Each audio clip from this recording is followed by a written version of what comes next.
Today, I'm going to be showing you how to spot a fake sneaker. That's right, by the end of this video, you will be your own authentication service. No more need for eBay, StockX, or GOAT. You will be a professional shoe...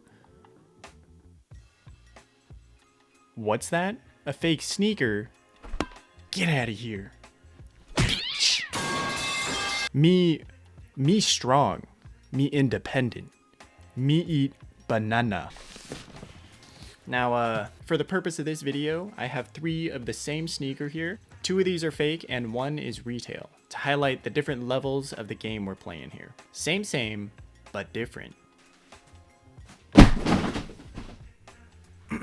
Now this guide is what I follow for all sneakers, even when I don't have a retail in hand, so you can still follow along without the shoe. You used to need the shoe, but now we have the internet. With almost every release, there are tons of high-resolution retail photos put out along with it, so it is very doable with just pictures. Okay, now before we actually get into the main guide here, I want to quickly mention a few important factors that come into play when you're legit checking a sneaker. These will usually determine how easy or difficult it's going to be. There are some exceptions here and there, but this is how it goes the majority of the time. Popularity, price or quality, and the complexity. For popularity, it's pretty self-explanatory. The more popular a sneaker is, the harder it's going to be to legit check, since all the rep factories are competing with one another to make the best batch. A good example of this is the Mocha Travis Scott Jordan 1s, one of the most popular sneakers of all time, and my god, those are getting tough. For price or quality, the more expensive a sneaker gets, the easier it will be to legit check. In general, the higher retail price of a sneaker means they use more quality material and craftsmanship, making them harder to reproduce at a cheaper price. I'm talking about sneakers like the Dior Jordan 1s or Tiffany Air Force 1s. And for complexity, the more complex a sneaker is, the easier it will be to legit check. This is when a sneaker has lots of unique details and just things that can go wrong when being reproduced. A good example is any of the off-white sneakers. Lots of details to get right. However, as you know, off-whites are also very popular. Kinda tips the scale back. So when you're legit checking, keep these in mind and you can sort of get a feel for the level of difficulty you're going to go up against. Now I got 3 pairs of the Guava Union Jordan 4 here. I'd say right in the middle for all the factors I mentioned, which is also kind of why I chose this sneaker to make this guide with. So why do I have 3? Well, we have a low tier rep, a high tier rep, and a retail to compare them to. Let's play a little game here. Put a finger down if you ever sharded while on vacation. Before I say anything, we can do a little test of your skills. You can try and spot the retail, put left, right, or center in the comments below. And if you were wrong, we can all publicly shame you and call you stinky. Alright, so if you want to take a moment, pause the video. Time for the reveal. The left sneaker is the retail. Now if you got that right, big PP, very good. Okay, with all that out of the way, let's get into the guide. There are 5 steps I go through when legit checking or QCing sneakers. Shape, color, materials, cut, and the details. Starting things off with the shape of the sneaker. This is a very good first indicator when legit checking sneakers, because if you're a sneakerhead, you probably already know what the silhouette of the shoe looks like by heart. So just by looking at the shape of a shoe, you'll be able to tell if something's off. Some common places where they mess up is the slope of the toe box and the height up at the tongue or collar area. The toe box is a solid place to look on Jordans and Dunks. A lot of the times, if the shape is off even just a little bit, you'll be able to sense it. I don't really know how to explain it. You'll feel it in your bones, like your spidey sense, but for something far less important. And when you do feel like something's fishy, then most likely you are correct. The low tier rep here has a really bad shape. All around looks squished down, like it's been lost in the couch for a while. Right next to your left AirPod. And a corn chip. The high tier rep looks amazing though. Spot on. Can't see anything wrong. Yeah, that's a tough one. The silhouette is pretty much identical, which brings us to the next step. Next is the color. This one is 100 times easier to check for when you have a retail pair in hand, or if you have a local shop nearby. See if they have them in stock. You're just checking for the accuracy of the different colors around the shoe. For this pair, we can pretty easily tell the color on these are off.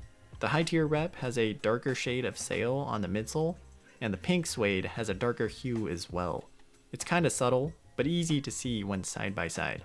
The colors on the low tier rep are surprisingly more accurate than the high tier rep. So it's not always going to be the higher accuracy the more you pay. Also, on foot in natural lighting, it is way harder to tell. So the lighting is very important when you're looking at the colors. Now, if you don't have a retail pair and you're just going off pictures, yeah, it's gonna be even harder because the variation in color in all the photos. The best way to legit check the colors that I use is the previously sold tab on eBay. This will give you a better idea of what they're gonna look like in hand, and you can get a much more accurate feel for the overall color palette.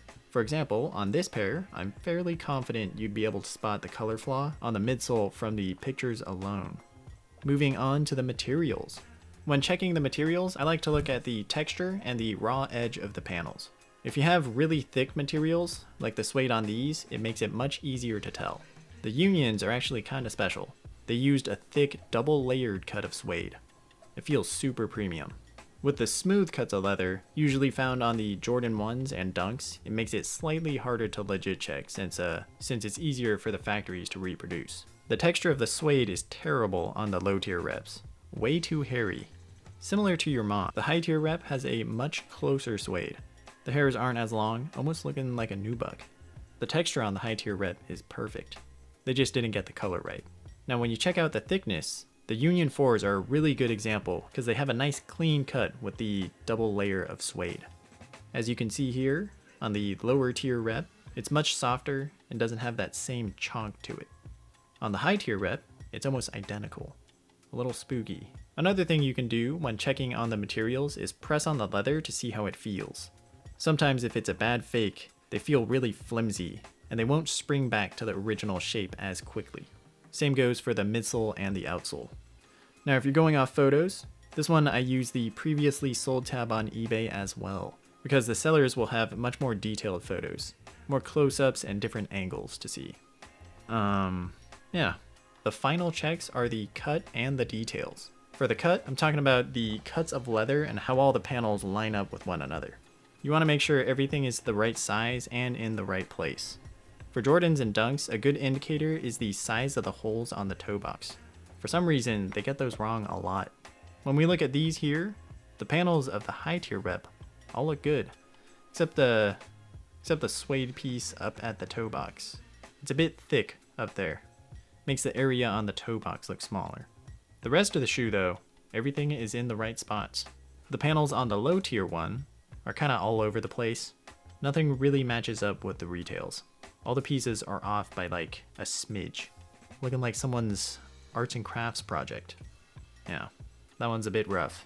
And for the details, these are unique to every shoe, and the more details the shoe has, the better. This is why it's easier to legit check off-white sneakers, since they got so much going on. With those, you have a lot of places they can mess up, like the letter placement on the midsole, the medial text, ghost stitching, motherfucking zip tie. On this pair, some key details to look at are the Union tab placement, the direction of the weave underneath the cage, frosting on the wing eyelets, and the insole logo. The Union tabs on both are actually looking good. Might be a touch far back on the low tier rep, but there can be a small amount of wiggle room with the placements of certain things. Even retail products have a slight difference from pair to pair, not too big of an issue. I wouldn't call out a shoe just based off that. For the direction of the weave, it is supposed to be like a nice 45-degree angle. You can see on the low tier batch, it runs parallel with the cage. High tier rep got it correct though. With the geometry and the math, you want that nice 45 degree. Looks very good on the high tier rep. On the wings or the eyelets, the retails have a light oxidized finish on them. Gives the sneaker a slightly used look. Neither reps have it. It's just the solid colors, like a candy blue and a pinkish red. No frosting. Big mistake. Oh what? So no frosting? Inside the shoe, we can check the Jordan logo on the insole. The retail pair is very nicely printed on there with a matte finish. It almost looks like it's part of the insole, while both the reps gave it a glossy finish. And as you can see, it kind of looks like a bad sticker on these. Some crinkling going on there. Some little bonus spots to look at when checking the details are the tooling code and the stitching underneath the insole. Make sure all the numbers match up and check that the Strobel board stitching is correct. Also, there is the smell test, but sometimes sneakers just be smelling like ass. Lots of glue and chemicals being used when making shoes, so it's not that dependable. If it does smell like cheeks though, definitely look into it further. Alright, that is my full comprehensive legit checking guide. If you follow these steps, you will be a true sneaker dude. Nothing will get by you. Give you a little peace of mind when you're purchasing your next pair of kicks. Stay safe out there. Also, let me know if I missed anything or if there are other better ways of legit checking a sneaker. If you did find this video helpful or you just want to help me out, make sure to drop a like and subscribe to the channel for more of this. What is this?